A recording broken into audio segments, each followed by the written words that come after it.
झटपट आणि कमी साहित्यात कमी मसाल्यात आपला हराभरा कबाब तयार आहे। पहा, वरतून क्रिस्पी झालाय आणि आतमधून खूप मऊ आहे, एकदम खूप छान झालाय। त्याच्यासोबत आपण पुदिन्याची चटणी केली, त्याची रेसिपी ऑलरेडी आपल्या चॅनलवरती आहे, तर नक्की करा, ट्राय करा। तर पहा किती सुरेख झालाय आपला हराभरा कबाब। तर मंडळी, मी कोमल तुमच्या सगळ्यांचं आपल्या रेसिपी चॅनलमध्ये खूप खूप स्वागत करते।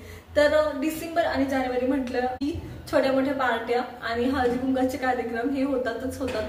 तर ह्याचं स्नॅक्स असतात, कोल्ड ड्रिंक्स असतात। आपण स्नॅक्सचा प्रकार पाहणार आहोत, हेल्दी स्नॅक्सचा प्रकार पाहणार आहोत। खूप सारे व्हेजिटेबल्स आता मार्केटमध्ये आहेत, तर तेच वापरून आपण स्नॅक्स करणार आहोत। तर मोस्टली हा स्नॅक्स प्रत्येकाला माहित असेल। आपण आज हराभरा कबाब करणार आहोत। हराभरा आहे त्याच्यामुळे खूप साऱ्या भाज्या आहेत त्याच्यात, नक्की ट्राय करा। तर कोणती कोणती काळजी घ्यायची, थिकनेस येण्यासाठी काय करायचं, कसा तो शालो फ्राय करायचा हे सुद्धा मी सांगितलंय, प्रमाण काय असावं भाज्यांचं हे सुद्धा सांगितलंय, कसा कसा बनवायचा ह्याची प्रत्येक स्टेप ना स्टेप याच्यात सांगितले। त्याच्यामुळे व्हिडिओ शेवटपर्यंत पहा आणि जर रेसिपी आवडली असेल तर लाईक करा, शेअर करा आणि सबस्क्राईब करा। आणि नवीन नवीन रेसिपीसाठी बेल आयकॉन सुद्धा दाबा, म्हणजे नवीन रेसिपी आली की लगेच तुम्हाला कळेल। चला तर मग रेसिपीला सुरुवात करूया।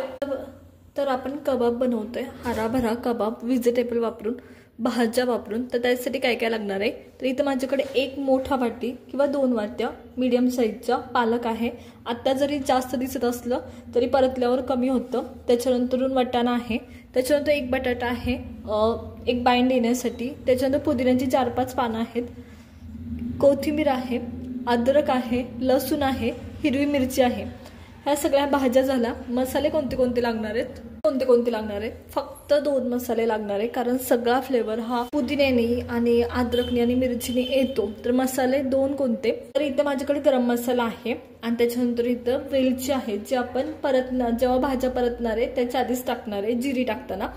आणि त्याच्यानंतर इथं धनेपूड आहे। याच्या व्यतिरिक्त इथं मी अख्खी वेलची घेतली आहे, तशी तुम्ही 8-9 मिरी घेऊ शकता। मी मिरपूड टाकणार आहे थोडीशी, किंचितशी, खूप जास्त नाही। तर 8-9 मिरी तुम्ही घेऊ शकता। आणि वाटताना आपण सगळं ते वाटणार आहे, त्याच्यामुळे एक्स्ट्रा कोणताच मसाला टाकायची याला गरज नाही।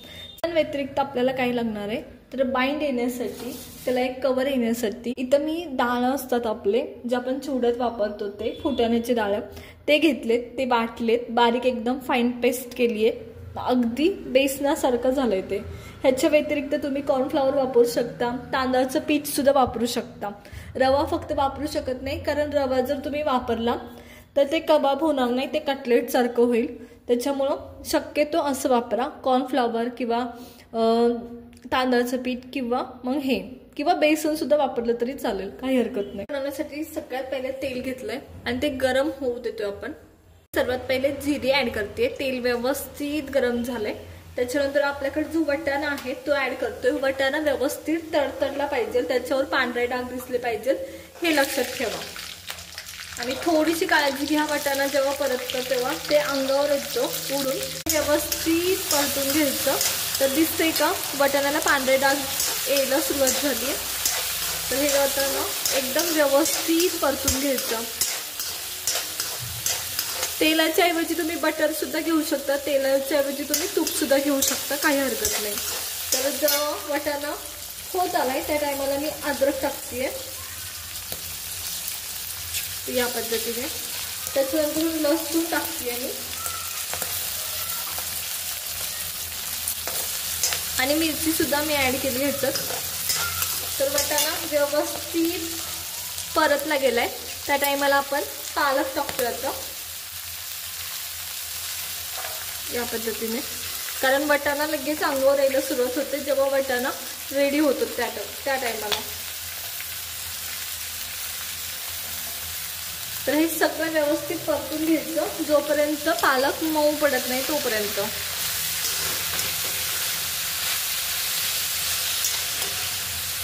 या पद्धतीने मी हिरवी वेलची ऍड करते जेव्हा पालक टाकलाय। फोडणीत सुद्धा तुम्ही ऍड करू शकता, दोन्हीचा सुद्धा फ्लेवर सेमच येणार आहे, थोडासा डिफरन्स होतो, जास्त काही होत नाही। तर हे व्यवस्थित आता घालून परतून घ्यायचं जोपर्यंत पालक मऊ होत नाही तोपर्यंत।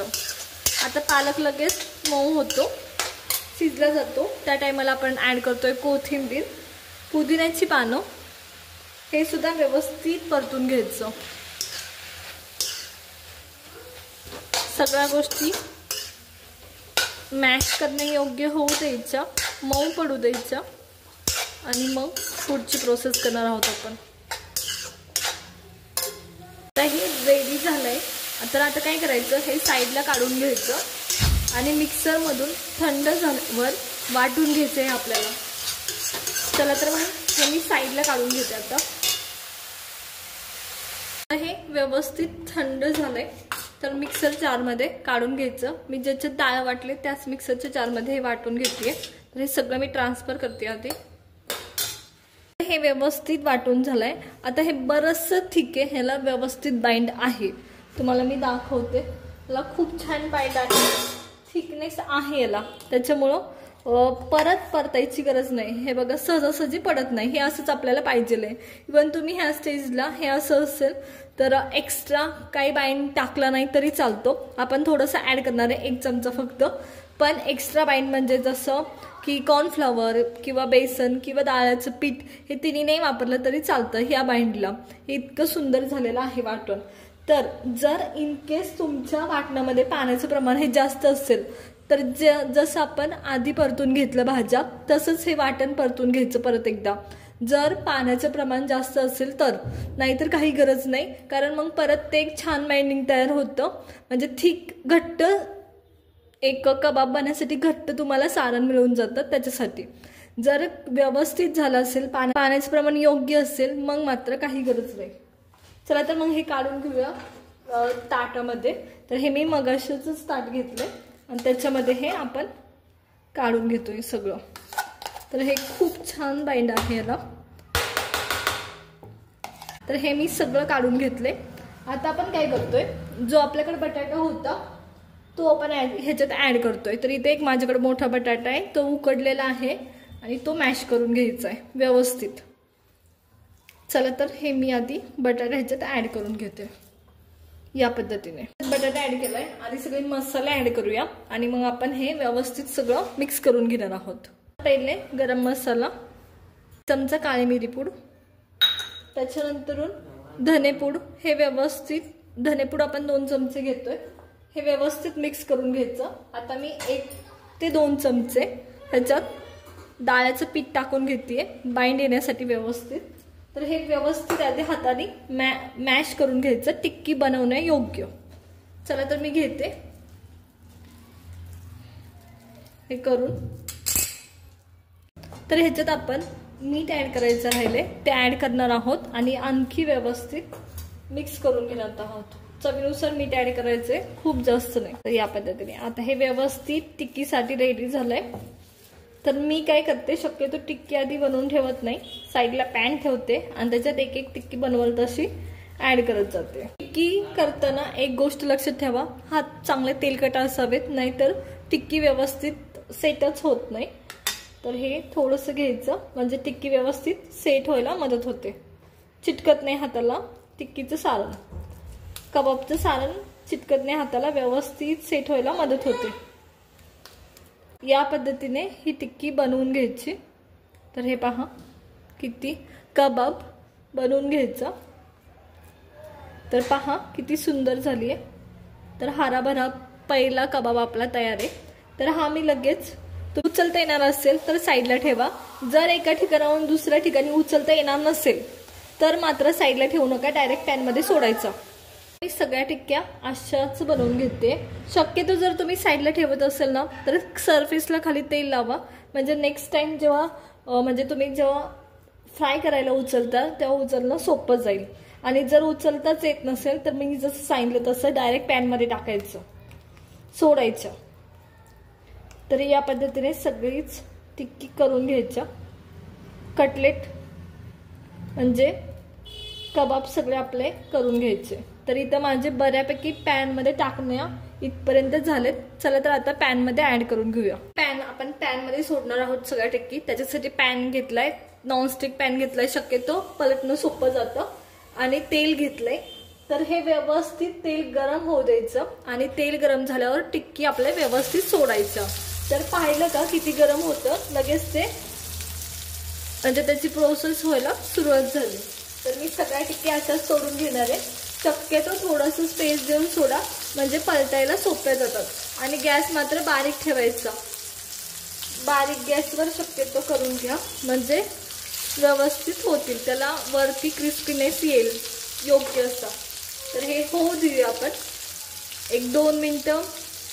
सगळ्या दोन्ही साईडनी ठेवणार आहोत आणि मग पलटणार आहोत टिक्की। शक्यतो 2 चमचे घ्यायचे जर पहिल्यांदा करायचं असेल, पलटणं सोपं जातं। जर दररोजची सवय असेल, येत असेल, एका टर्नमध्ये सुद्धा उलटता येतं।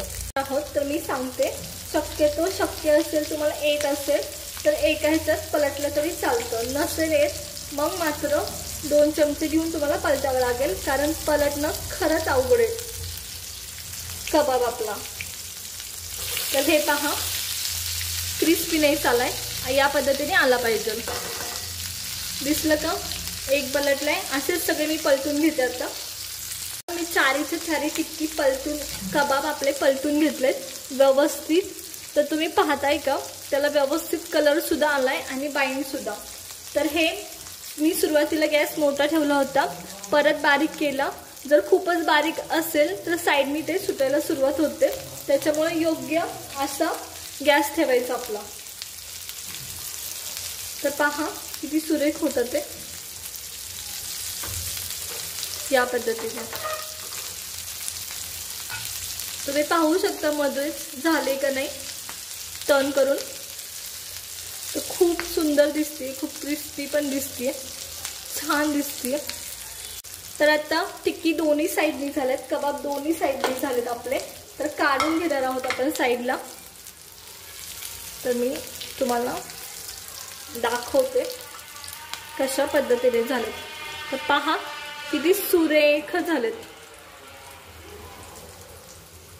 खूप क्रिस्पी झाले वरतून आणि खूप छान दिसतात ते।